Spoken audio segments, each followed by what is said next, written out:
డబ్బు, అనారోగ్యం, ఉద్యోగం, వ్యాపారం, అప్పులతో బాధపడుతున్నారా? మీకోసమే లాంచ్ యువర్ ఫ్యూచర్ ప్రోగ్రామ్. ఇప్పుడు అందరికీ స్కూల్స్ ఓపెన్ అయిపోయినాయి. తర్వాత ట్యూషన్స్, యూనిట్ టెస్ట్, ఇక ఎగ్జామ్ మీద ఎగ్జామ్స్. సో టెన్షన్, స్ట్రెస్ అనేది పిల్లలకి కూడా చాలా ఉంటుంది. పిల్లలకి ఎంతో ఉంటుందో మదర్‌కి ఇంకా ఎక్కువ ఉంటుందన్నమాట ఎడ్యుకేషన్‌కి సంబంధించి. సో దాని గురించి కూడా మనం అనూహ్యతో మాట్లాడదాం. సో అనూహ్య, స్కూల్ స్టార్ట్ అయిపోయాయి. అంటే ఏ ఏజ్ పిల్లలకి, మంత్స్ బేబీకి ప్రతి ఒక్కరికి ఉంటుంది స్ట్రెస్. అంటే 10 మంత్స్ కానీ 11 మంత్స్ ఆకలి, నిద్ర, కడుపు నొప్పి, ఆ ఏజ్ పిల్లల్ని. స్ట్రెస్ లేని వాళ్ళు అంటే ఎవ్వరూ ఉండరు అనేది అది అందరికీ తెలిసిన విషయమే. ఇప్పుడు స్కూల్స్ ఓపెన్ అయ్యాయి. ట్యూషన్స్, ఎగ్జామ్స్, వీటి గురించి స్ట్రెస్. పేరెంట్స్‌కి వచ్చేసి స్కూల్ ఫీజులు, ట్యూషన్ ఫీజులు, ఫైనాన్షియల్‌గా స్ట్రెస్. పిల్లలు చదవలేదని టెన్షన్‌గా ఫీల్ అయిపోతారు. Marks, exams. అంటే ఇది పిల్లలకి ఉంది, పేరెంట్స్‌కి ఉంది. కొంచెం పెద్దగా అయిపోయారు పిల్లలు. 6థ్, 7థ్, 8థ్, 9థ్ కాంపిటీషన్ ఎక్కువ అయిపోతుంటది. కొంతమంది ఏందంటే వాడికన్నా నేనే మంచి మార్క్స్ తెచ్చుకోవాలన్న దాంతో స్ట్రెస్ ఎక్కువ పెంచుకుంటా. సో అలాంటి పిల్లలు, పేరెంట్స్ గురించి ఇద్దరు స్ట్రెస్ నుంచి బయటికి రావాలంటే ఎలా? మీరు అన్నట్టు స్ట్రెస్ అనేది చాలా కామన్ అయిపోయింది. మంత్స్ విషయంలో చెప్పిన బేబీ మంత్స్లో ఉన్నప్పుడు ఇప్పుడు మనకి మైల్ స్టోన్స్ అంటూ ఉంటాం కదా. ఇన్ని మంత్స్ అంటే బోర్లా పడాలి, ఇన్ని మంత్స్ అంటే కూర్చోవాలి. సో ఇంట్లో ఉన్న పెద్దవాళ్ళు ఏం చేస్తూ ఉంటారంటే ఇన్ని నెలలు నిండిపోయి ఇంకా వీళ్ళు కూర్చోలేదు, ఇంకా వీళ్ళు బోర్లా పడలేదు, ఇంకా నడలేదు అది అని అలా స్ట్రెస్ పెంచుకుంటూ ఉంటారు. అవసరం లేదు. కొంతమంది తొందరగా అయిపోతుంది, కొంతమందికి డిలేడ్ మైల్ స్టోన్స్ అంటాం అనమాట. కొంచెం వెనక్కి అవ్వచ్చు. అయితే ఇంకొక నెల రోజుల తర్వాత ఇంకా ఎక్కువ డిలే అయితే అప్పుడు మనం వరి అయ్యి డాక్టర్ని కన్సల్ట్ చేయడం అది అంతా. ఆ బుడ్డోడు కూడా కష్టపడుతూ ఉంటాడు, ఇటు తిరుగుతాడు, అట్టు తిరుగుతాడు, ఆడు బోళ్ళ పడాలి, వాళ్ళు తిరుగుతూ ఉంటారు. ఇంట్లో ఉన్న వాళ్ళు కూడా బలవంతంగా ఇంక ఇలాగా తిప్పేస్తూ ఉంటారు అనమాట. సో అక్కడ నుంచే స్ట్రెస్ అనేది పేరెంట్స్ పిల్లలకి ఇస్తున్నారు. Okay, first point. పిల్లలు చదవడం లేదు అన్న విషయంలోని చాలా స్ట్రెస్. నేను చాలా మందిని వింటూ ఉంటాను, ఇంకా ఎప్పుడో ఎగ్జామ్స్ ఉంటాయి, అమ్మో మా పిల్లల ఎగ్జామ్స్ ఉన్నాయండి, ఎక్కడ వెళ్ళాం. అబ్బాయికి ముందుగుండానమాట టీవీ కట్, స్క్రీన్ కట్, అన్నీ బయటకు ఆడుకోవడానికి వెళ్ళడానికి లేదు, ఇలా అన్నీ రూల్స్ పెట్టేస్తూ ఉంటారు అనమాట. అండ్ ఇది ఎక్కడి నుంచి వస్తుంది? ఎస్పెషల్లీ మదర్స్కి ఈ స్ట్రెస్ అనేది ఎక్కడి నుంచి వస్తుంది అంటే, మనం కనుక ఒక్కసారి ఆ మదర్ జీవితం కనుక రివ్యూ చేసుకుంటే ఎక్కడో ఫియర్ ఆఫ్ ఫెయిల్యూర్ తను తన లైఫ్లోని ఎక్స్పీరియన్స్ అయ్యింది, పిల్లాడికి రాకూడదు, తన కిడ్కి రాకూడదు అని వస్తూ ఉంటుంది. ఇప్పుడు మనమైనా అదే చేస్తాం కదా, ప్రతి పేరెంట్ వాళ్ళ లైఫ్లోని ఎక్స్పీరియన్స్ అయ్యింది వాళ్ళ పిల్లలకి జరగకూడదు అని చెప్పి అనుకుంటూ ఉంటారు. సో ఆ దీంట్లోనే స్ట్రెస్ పెట్టేస్తూ ఉంటారు అనమాట. ఇంకెప్పుడో ఉంటాయి ఎగ్జామ్స్, వీళ్ళు పిల్లల్ని కంటిన్యూస్గానే అనమాట, నువ్వు చదవట్లేదు ఎగ్జామ్స్ వస్తున్నాయి, చదవట్లేదు ఎగ్జామ్స్ వస్తున్నాయి. ఇది ఒకటి. అండ్ సెకండ్ థింగ్, నేను కామన్గా చూసిన ప్యాటర్న్ ఏంటి అంటే, పేరెంట్స్ ఎస్పెషల్లీ 10th, 11th ఆ గ్రేడ్స్లో ఉన్న పిల్లలకి ఎగ్జామ్స్ వస్తున్నాయి అంటే, ఎగ్జామ్స్ వస్తున్నాయి నీ దీని మీద డిపెండ్ అయి ఉంటుంది. అంటే మేము నలుగురిలోని తలెత్తుకొని తిరగాలి అంటే నీకు వచ్చే మార్క్స్ బట్టే అని. అది చాలా తప్పు రాదా. ఆల్రెడీ పిల్లోడు తన స్ట్రెస్లో తను ఉంటాడు. మేబీ ఫ్యూ సబ్జెక్ట్స్ తనకి అర్థం కాకపోయి ఉండొచ్చు, ఏదైనా అయి ఉండొచ్చు, అది తన ఎఫర్ట్ తను పెడుతూ ఉంటాడు. కానీ ఎప్పుడైతే పేరెంట్స్ ఇలా ఎక్స్ట్రా ఇది పెడతారో వాడు చేయవలసిన పని కూడా చేయలేడు.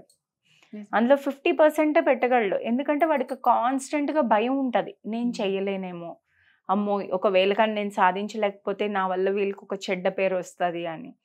సో ఫస్ట్ అక్కడ ఫుల్ స్టాప్ పెట్టాలి. సెకండ్, ఎగ్జామ్స్ వస్తున్నాయి, మీ పిల్లల్ని చదువు చదువు చదువు అని చెప్తున్నారు. సో వాళ్ళు కూర్చొని చదవలేకపోతే మీరు కూర్చోండి. ఒక టైం టేబుల్ అనేది కొన్నిసార్లు ఏంటంటే పిల్లలకి చెప్తాం పేరెంట్స్, యాజ్ ఎ పేరెంట్ మీరు ఒక టైం టేబుల్ అనేది ప్రిపేర్ చేసుకొని దాని ప్రకారంగా చదువుకోండి అది అంటే. అయితే అది అందరి వల్ల కాదు, వాళ్ళ పిల్లలు మర్చిపోయే ఛాన్సెస్ ఉంటాయి, తప్పులు సహజం, పెద్దవాళ్ళం మనమే మర్చిపోతూ ఉంటాం. సో ఇక్కడ చాలా ఇంపార్టెంట్ అంటే, ఫర్ ఎగ్జాంపుల్ ఇవాల్టి రోజున 10 పేజెస్ చదవాలి ఆ పిల్లడు రాసుకున్న టైం టేబుల్ ప్రకారం. 10 పేజెస్ చదివి అబ్బాయి 3 or 5 పేజెస్ కంప్లీట్ చేశాడు అనుకోండి, ఇంకా 5 పేజెస్ ఉండిపోయి ఎప్పుడు చదువుతావు అని ఆ పిల్లోడిని ఇచ్చేసే కన్నా, వావ్ నువ్వు 5 పేజెస్ ఫినిష్ చేసేసావు, వెరీ గుడ్, ఫస్ట్ చేసిన పనికి అప్రిషియేట్ చేయండి. ఆ టైం టేబుల్ అనేది రాసుకున్నప్పుడు కూడా సపోజ్ ఇంకా లోవర్ గ్రేడ్స్ వాళ్ళు అనుకోండి, మీరు మీ పిల్లలతో కలిసి కూర్చొని ఓపెన్ డిస్కషన్ చేయాలి. అది చాలా ఇంపార్టెంట్. కమ్యూనికేషన్ అనేది చాలా ఇంపార్టెంట్. సాధారణంగా మనం పేరెంట్స్ ఏం చేస్తామంటే నేను చెప్పినట్టు నువ్వు వినాలి. పేరెంట్స్ వచ్చేసి అథారిటేటివ్ మోడ్లోకి వెళ్ళిపోతారు. నేను చెప్పింది నువ్వు వినాలి, నేను చెప్పినట్టే నువ్వు చదవాలి అని. దానికన్నా కలిసి కూర్చొని ఓపెన్గా మాట్లాడండి. పిల్లలకి ఎక్స్ప్రెస్ చేసుకునే ఒక ఫ్రీడమ్ ఇవ్వండి. అప్పుడు వాళ్ళ ప్రాబ్లం ఏంటో మీకు అర్థమవుతుంది. అప్పుడు మీరు దానికి సొల్యూషన్ తీసుకోగలరు. అయితే ఇంకా ఎక్కువ ఇంపార్టెంట్ విషయం, మీరు మాట్లాడినప్పుడు మీ మూడ్ ఎలా ఉంది. ఫస్ట్ మీరు కామ్ ఎన్విరాన్మెంట్ అనేది సెట్ చేసుకొని చుట్టుపక్కల సెట్ చేసి అప్పుడు పిల్లలతో ఓపెన్ డిస్కషన్ పెట్టుకొని అలా చేసి బౌండరీస్ గీయండి. ఈ టైంలోని ఇది ఫినిష్ చేయకపోతే నువ్వు ఫేస్ చేసే కాన్సిక్వెన్సెస్ ఇవి. నువ్వు కానీ ఇచ్చిన టైంలో ఇది చేయకపోతే ఇవి నువ్వు ఫేస్ చేయాల్సి ఉంటుంది. క్లియర్గా వాళ్ళకి అర్థమైనట్టు చెప్తే వాళ్ళు చేస్తారు.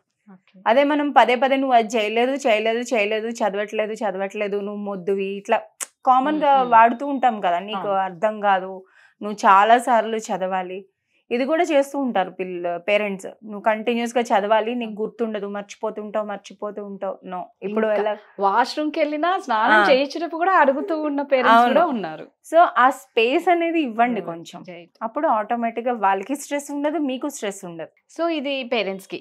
పిల్లలు ఫైనల్ గా పిల్లలు స్ట్రెస్ అవుతూ ఉంటారు. ఎగ్జామ్ చెప్పాను కదా ఇందాక, కాంపిటీషన్ ఒకటి ఉంటుంది, మా ఫ్రెండ్ కి ఫస్ట్ ర్యాంక్ వస్తుందేమో, నాకు రాదేమో అన్నది అంటూ స్ట్రెస్ ఎక్కువతూ ఉంటారు వాళ్ళు. సో వాళ్ళు పిల్లలు కూడా ఎలా స్ట్రెస్ నుంచి బయటికి రావాలి? మీకు ఎప్పుడైతే పిల్లలకి ఎస్పెషల్లీ ఎప్పుడైతే అలా అనిపిస్తుందో ఫస్ట్ వాళ్ళ ప్లస్ పాయింట్స్ ఏంటో వాళ్ళు రాసుకోవాలి. బికాస్ ప్రతి మనిషికి ఒక స్పెసిఫిక్ ఏరియా ఉంటుంది, వాళ్ళు ఏది బాగా చేయగలరు అనేది. అలా అవగాహన చేసుకొని దేంట్లో ఎఫర్ట్ పెట్టగలరో అలా పెట్టచ్చు. జర్నలింగ్ ఇది పిల్లలు కూడా చేసుకోవచ్చు, పెద్దవాళ్ళనే కాదు. మీరు ఏ ఏరియాస్లో ఇంప్రూవ్ అవ్వాలి, ఏ ఏరియాస్ బాగా చేస్తారు అవి నేను ప్రతిరోజు లేదా వీక్లీ వన్స్ అలా రాసుకోవటం వల్ల హెల్ప్ అవుతుంది.